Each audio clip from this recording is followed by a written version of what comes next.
There are two primary categories of peace-building practices. One is at the international level, and the other is at the local level. And I'm going to be talking about both of them and address some of the tensions between these types of practices. There are many international efforts towards peace building, and these fall under the realm of what's called the liberal peace agenda. Liberal peace agenda fosters basically liberal political values and recognizes the centrality of universal human rights. So, for example, there's efforts at reconciling previously conflicting groups to address their grievances peacefully. Sometimes that involves recalling and addressing past grievances, past crimes, such as the many Truth and Reconciliation Commissions, the most famous of which, of course, is the South Africa Truth and Reconciliation Commissions. There have been over 30 such commissions after that one.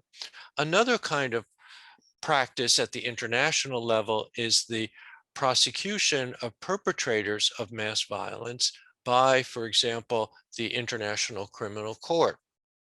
A third area is attempts at democratization.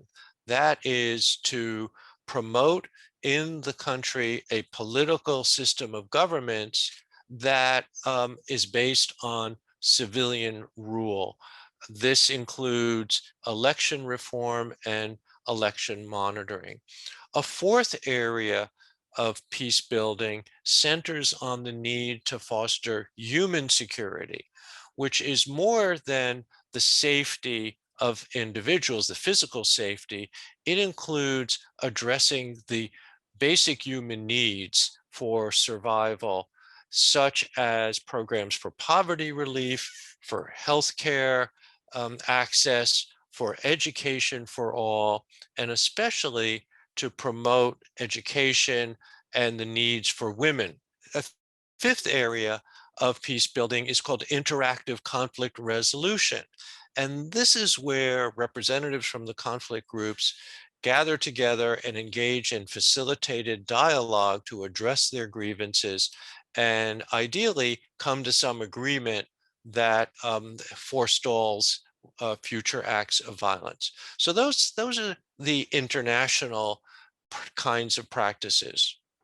Now, in recent years, there's been a enormous attention to what's called local peace building practices. This is the so-called local turn in peace building that promotes civilian participation, community action, and it accentuates the wisdom and the insight of local people at the grassroots level. It's a critique of the international efforts as kind of one size fits all, which does not work in some cases in a particular community. However, we should not basically look at these as one is right and the other is wrong. We should not have a coarse duality between the international peace building efforts and the local peace building efforts. What we need is a combination of the international efforts, which often comes with material resources and skill, with the involvement and active participation and expertise of locals in the society. For our next session, I'll discuss what we know about peace.